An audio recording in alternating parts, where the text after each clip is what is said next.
الحمدللہ والصلاة والسلام علی رسول اللہ۔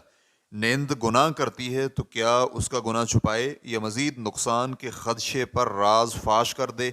سوال کیا گیا ہے، مجھے میری نیند نے بتلایا ہے کہ وہ ایک گناہ کبیرہ میں ملوث ہے اور اس گناہ کے بارے میں میرے علاوہ کوئی بھی نہیں جانتا، اور مجھے اندیشہ ہے کہ وہ اس سے آگے نہ بڑھ جائے۔ مجھے اس بات کا بھی خیال ہے کہ مسلمان کو پہلے اپنے ہاتھ سے برائی روکنی چاہیے، اگر اس کی طاقت نہ ہو تو زبان سے، اور ہمارے لیے ضروری ہے کہ ہم اپنے بہن بھائیوں کی خیر خواہی کے لیے بہتر سے بہترین طریقہ اختیار کریں۔ لیکن یہ میرے لیے کیسے ممکن ہوگا؟ مجھے اپنے وعدہ خلافی کا بھی ڈر ہے کہ کہیں اس کا راز فاش کر کے کیا ہوا وعدہ نہ توڑ بیٹھوں، تو کیا میں اسے گناہوں کی حالت میں چھوڑ دوں اور اس کا راز فاش نہ کروں، یا میں اس کے راز کو اپنے خاوند کے سامنے بیان کر دوں اور راز فاش نہ کرنے کے اپنے وعدے کو توڑ دوں؟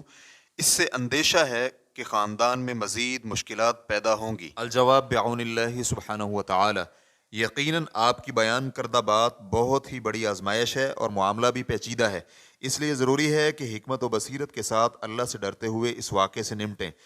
تو جیسے کہ آپ نے ذکر کیا ہے کہ اس لڑکی اللہ اسے ہدایت دے نے اپنا سارا قصہ آپ کو سنا دیا ہے اور اپنی ساری داستان بتلا دی ہے، تو اس سے معلوم ہوتا ہے کہ اس نے آپ پر اعتماد کیا ہے۔ اب اس اعتماد کو حکمت کے ساتھ استعمال کرنے کی ضرورت ہے۔ اگر یہ لڑکی اب بھی گناہوں میں ملوث ہے، ہمیں آپ کی بات سے یہی محسوس ہوتا ہے، تو نصیحت، رہنمائی، برائی سے روکنے اور نیکی کا حکم دینے کا فریضہ آپ پر واجب ہے، اسے آپ نے لازمی نبھانا ہے۔ اس کے لیے آپ کوئی مناسب موقع ملے تو آپ اسے سمجھائیں، جیسے کہ اس نے آپ کے سامنے اپنا پورا قصہ بیان کیا ہے، تو اسے اللہ کی یاد دلائیں، اللہ کی دنیا و آخرت میں ملنے والی سزاؤں سے اسے ڈرائیں، اور اسے یہ بھی بتلائیں کہ چھوٹے گناہوں پر مسلسل عمل کرنے سے وہ بھی کبیرہ بن جاتے ہیں، تو کبیرہ پر مسلسل عمل کیا جائے تو کیا بنے گا؟ اللہ کا خوف اس کے دل میں اجاگر کریں اور اسے خبردار کریں کہ اگر اس نے اپنے ان گناہوں کو ترک نہ کیا تو میں اس کے بھائی سے سارا قصہ بیان کر دوں گی۔ چنانچہ اگر تو وہ اپنے گناہوں سے باز آ جائے اور سدھر جائے تو گناہوں پر پردہ رکھنا ہی بہتر ہے، خاص طور پر ایسے گناہ جن کے بیان کرنے سے مشکلات کا انبار لگ جائے۔ شیخ ابن باز رحمہ اللہ سے پوچھا گیا، میرے پاس کچھ ایسے مریض آتے ہیں جنہوں نے شراب نوشی یا نشہ آور اشیاء کھا کر زنا یا لواطت کے جرائم کیے ہوتے ہیں، تو کیا میں ان کے بارے میں متعلقہ اداروں کو رپورٹ کروں یا نہ کروں؟ تو انہوں نے جواب دیا، آپ انہیں نصیحت کریں اور انہیں توبہ کرنے کی ترغیب دلائیں، ان کے گناہوں کی پردہ پوشی کریں اور متعلقہ اداروں تک بات پہنچانے کے لیے کوشش مت کریں۔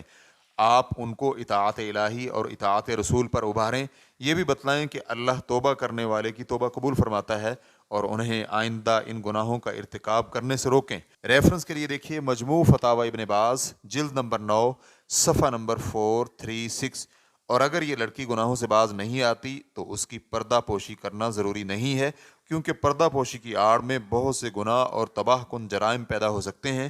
اسی طرح پردہ پوشی کی وجہ سے برائی پر خاموشی لازم آتی ہے، جس کی وجہ سے لوگوں کے حقوق ضائع ہوں گے اور ایک مسلمان عظیم گناہوں میں ملوث ہو جائے گا۔ ایسی صورت میں اپنا وعدہ توڑنے کی وجہ سے آپ پر کچھ نہیں ہوگا، کیونکہ اس قسم کے وعدے پورے کرنا جائز نہیں ہے، کیونکہ وعدہ پورا کرنے کی وجہ سے سنگین گناہوں کا ارتکاب ہوگا۔ خلاصہ کلام یہ ہوا کہ اگر آپ کو اسے نصیحت کرنے کا موقع ملے تو نصیحت کریں، اور اگر وہ آپ کی نصیحت قبول کر لے تو بہت اچھا ہے، اور اگر وہ نصیحت قبول نہ کرے یا آپ کو کوئی موقع ہی نہ ملے اور لڑکی گناہ کا ارتکاب کرتی جا رہی ہو، تو اس صورت میں اس کے بھائی کو بتلانا ضروری ہے، کیونکہ حقیقت میں یہی اس کے فائدے کی بات ہے۔ واللہ تعالی اعلم۔ اسلام QA ریکارڈنگز، مؤسسۃ الشیخ محمد صالح المنجد، المملکۃ العربیۃ السعودیہ، فتویٰ نمبر 144001۔ والسلام علیکم ورحمۃ اللہ وبرکاتہ۔